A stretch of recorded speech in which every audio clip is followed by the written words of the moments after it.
अस्सलाम वालेकुम। अब हमने एक्सरसाइज 2.6 का क्वेश्चन नंबर 3 स्टार्ट करना है। क्वेश्चन नंबर 3 भी यही है कि simplify and write your answer in the form a plus b iota. a plus b iota का मैंने पहले भी मतलब बताया कि क्वेश्चन नंबर 2 में हमारा इस तरह आंसर आना चाहिए क्वेश्चन का, जिसमें आपके पास रियल पार्ट भी हो और इमेजिनरी पार्ट भी हो। ठीक है जी। अब आपके पास ये फर्स्ट पार्ट में दो ब्रैकेट्स नज़र आ रही हैं। ब्रैकेट का मतलब है कि ये आपस में एक दूसरे से क्या हो रही हैं, मल्टीप्लाई हो रही हैं। तो मल्टीप्लाई करने का तरीका ये होता है कि सबसे पहले आप फर्स्ट नंबर लिखते हैं। ये जो आपके पास -7 नज़र आ रहा है, ये -7 लिखेंगे और जो अगली वाली ब्रैकेट है वो आप ऐसी की ऐसी लिख देंगे इसके साथ। ठीक है जी। पहले आपने -7 लिखना है और फिर इस ब्रैकेट को लिख देना है। उसके बाद आएगा +3 आयोटा, मतलब जो साइन है उसी साइन के साथ आपके पास नंबर आएंगे। जैसे -7 आ गया, ये ब्रैकेट आ गई, फिर +3 आयोटा आ गया और इसके साथ अगेन आपने वही ब्रैकेट लिख देनी है। ठीक है जी। फर्स्ट नंबर को इस ब्रैकेट के साथ, फिर सेकंड नंबर को इस ब्रैकेट के साथ लिख लिया। लिखने के बाद अब आप इसे मल्टीप्लाई कर दें।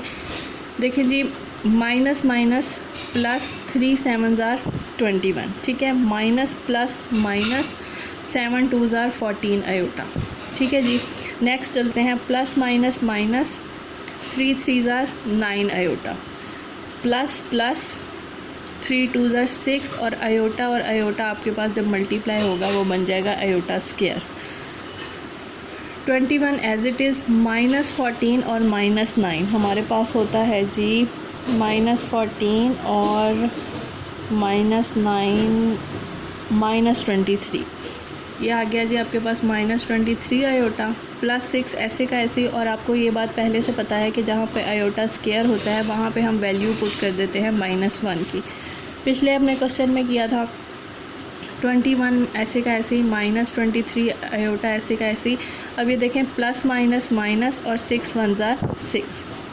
अब आप इन दोनों को आपस में सॉल्व कर दें। 21 में से हमारे पास 6 गया तो ये आपके पास आ जाएगा 21 - 6। कैलकुलेटर अब अपने पास रखें, मैंने भी रखा हुआ है। यहाँ पे आ जाएगा 15 - 23 आयोटा और ये आपका आंसर है। देखें, रियल पार्ट भी आ गया और इमेजिनरी पार्ट भी आ गया, मतलब आपने इस फॉर्म में आंसर देना है। अब हम करते हैं जी इसका सेकंड पार्ट।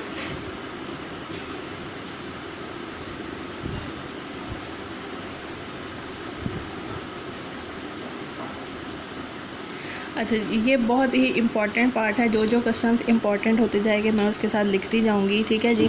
आपको यही नज़र आ रहा है कि दोनों आप ब्रैकेट्स आपस में मल्टीप्लाई हो रही हैं, लेकिन सबसे पहले ना हम इस अंडर रूट का कुछ करना है हमने, क्योंकि अंडर रूट थोड़ा सा कॉम्प्लिकेटेड सा होता है, तो हमने ये करना है। कल मैंने आपको ये बात बताई थी कि आयोटा की वैल्यू होती है -1 और इन क्वेश्चंस में से एक ऐसा वाहिद क्वेश्चन है जिसमें ये वैल्यू पुट होगी। हर जगह तो आयोटा स्क्वायर पुट होता है, लेकिन ये एक ऐसा क्वेश्चन है जिसमें ये वैल्यू हमने पुट करनी है। कैसे पुट करनी है, आप ये देखें, 2 माइनस, ये अंडर रूट के साथ माइनस भी है और अंडर रूट के साथ 4 भी है, तो मैं इसे इस तरह लिख सकती हूँ। मतलब मैंने माइनस को अंडर रूट के साथ अलग कर लिया और अंडर रूट 4 अलग कर लिया।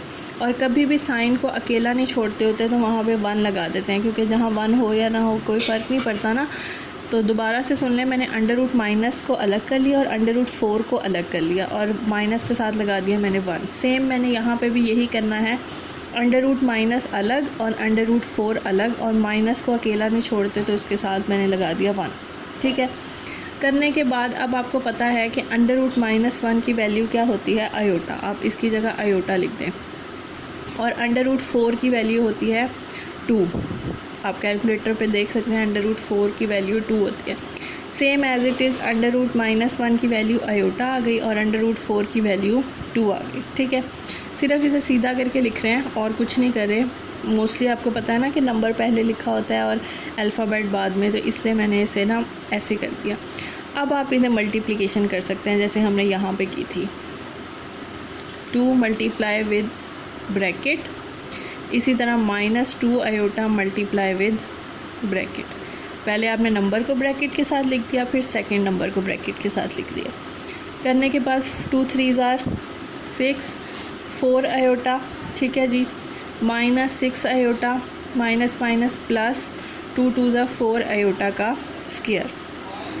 6 एज इट इज़, -4 -6 आपके पास आ जाएगा 10 आयोटा, प्लस 4 आयोटा स्क्वायर की जगह हम वैल्यू पुट कर देते हैं -1 की।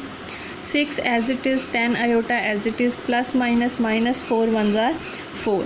ठीक है जी, 6 में से 4 आपके पास गया तो ये आ जाएगा आपके पास 2 - 10 आयोटा, और ये आपका जो है वो आ गया आंसर। ठीक है जी, इम्पॉर्टेंट पार्ट है इसलिए आप इसे दोबारा से देख लें। पहले आपने ये जो है सेपरेट कर दी वैल्यू, सेपरेट करने के बाद उसके अंदर आयोटा की वैल्यू पुट की, फिर आपने उसे सीधा करके लिखा, फिर हमने मल्टीप्लिकेशन की, मल्टीप्लिकेशन करने के बाद हमने उसे सिंप्लीफाई कर दिया। ठीक है जी, चलें जी अगले पार्ट पे चलते हैं हम। थर्ड पार्ट है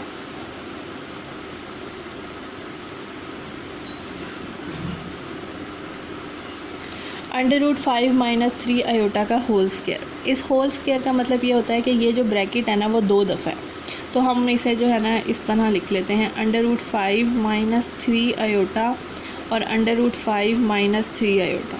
ठीक है, स्क्वायर का मतलब ये होता है कि ये जो ब्रैकेट है ना ये 2 दफ़ा है, तो हमने इसे ना 2 दफ़ा लिख लेनी है। लिखने के बाद अब आप इसे सिंपल मल्टीप्लिकेशन कर सकते हैं। √5 मल्टीप्लाई विद √5, बल्कि पहले हम जो है लिख लेते हैं ऐसे करके, फर्स्ट नंबर ब्रैकेट के साथ, फिर सेकंड नंबर ब्रैकेट के साथ। जैसे हमने पहला नंबर ब्रैकेट के साथ लिख दिया, फिर सेकंड नंबर ब्रैकेट के साथ लिख दिया। लिखने के बाद अब मल्टीप्लिकेशन स्टार्ट करते हैं। √5 और √5 ये हमारे पास बन जाएगा √5 का स्क्वायर माइनस √ की वैल्यू खाली नंबर के साथ मल्टीप्लाई नहीं होती, तो हम इन्हें सिर्फ लिख देते हैं एक साथ ऐसे करके। ठीक है, दोनों पे √ हो तब तो वो मल्टीप्लाई हो सकता है, लेकिन खाली जो है आपके पास एक खाली नंबर हो एक √ हो तो तब मल्टीप्लाई नहीं हो सकता, आप उन्हें साथ लिख सकते हैं बस। इसी तरह अगली वैल्यू को 3 आयोटा √5 माइनस माइनस प्लस 3 3 ज़ा 9 आयोटा का स्क्वायर। स्क्वायर √ से कैंसिल हो गया, यहाँ पे आपके पास 5 आ गया। अच्छा, अब ये देखें, अब जैसे आपके पास होता है ना 3x और 3x, आप उसे लिख सकते हैं 6x। इसी तरह आप यहाँ पे लिखेंगे -3 और -3, आपके पास हो जाएगा -6 और आयोटा √5 वैसे का वैसे ही आ जाएगा। बहुत इंपॉर्टेंट पॉइंट है क्योंकि ये दोनों आपस में सॉल्व नहीं होते, ये ऐसे काम करते हैं जैसे आपके पास एक वेरिएबल होता है। तो इसमें भी आपने यही करना है कि जो है सिर्फ दोनों के नंबर साथ वाले नंबर्स को जो है ना आपने सॉल्व कर देना है। -6 और -3 और -3 -6 प्लस 9 आयोटा स्क्वायर की जगह आपके पास आ जाएगा -1, 5 as it is, -6 iota √5 as it is, plus minus 9 1 ज़ा 9, 5 में से 9 गया, -4 -6 आयोटा √5 आपका जो है ना वो आंसर आ गया। अब हम फोर्थ पार्ट करने लगे हैं। ठीक है जी, फोर्थ पार्ट में हमारे पास ये है, आपके पास क्वेश्चन नज़र आ रहा है, ये आपको एक क्वेश्चन के ऊपर बार भी नज़र आ रहा है। मैंने आपको बताया था 2.5 के अंदर कि जिसके ऊपर बार होता है ना, एक तो आपने 2.1 में पढ़ा था, वो हम रेपिटिशन के लिए इस्तेमाल करते हैं जब सिंगल नंबर के ऊपर होता है। यहाँ पे 2 नंबर्स के ऊपर है, तो इसमें हमने ये करना होता है कि ये कॉन्जुगेट को शो करता है। कॉन्जुगेट हमने किया है 2.5 में क्वेश्चन कि जो इमेजिनरी नंबर के साथ वाला साइन होता है ना वो चेंज हो जाता है। तो सबसे पहले आपने इसका कॉन्जुगेट हटा देना है।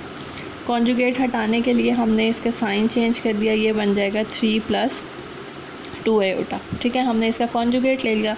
अब सिंपल हम मल्टीप्लिकेशन कर देते हैं। 2 को हमने ब्रैकेट के साथ लिख दिया, फिर -3 आयोटा को आपने ब्रैकेट के साथ लिख दिया, जैसे हम मल्टीप्लिकेशन करते होते हैं। करने के बाद अब आप इसे ओपन कर दें। 2 3 ज़ा 6, 2 2 ज़ा 4 आयोटा, 3 3 ज़ा 9 आयोटा, माइनस प्लस माइनस 3 2 ज़ा 6 आयोटा का स्क्वायर। ठीक है जी, 6 + 4 और -9 आपके पास आ जाएगा -5 आयोटा। आयोटा स्क्वायर की जगह हमने -1 पुट कर दिया। 6 - 5 आयोटा माइनस माइनस प्लस 6 1 ज़ा 6, 6 और 6 आपके पास आ गया 12 - 5 आयोटा। ठीक है जी, ये आपके पास जो है वो चारों पार्ट्स हैं क्वेश्चन नंबर 3 के। कोई भी कन्फ्यूजन हो तो आप मुझसे सेपरेटली पूछ सकते हैं।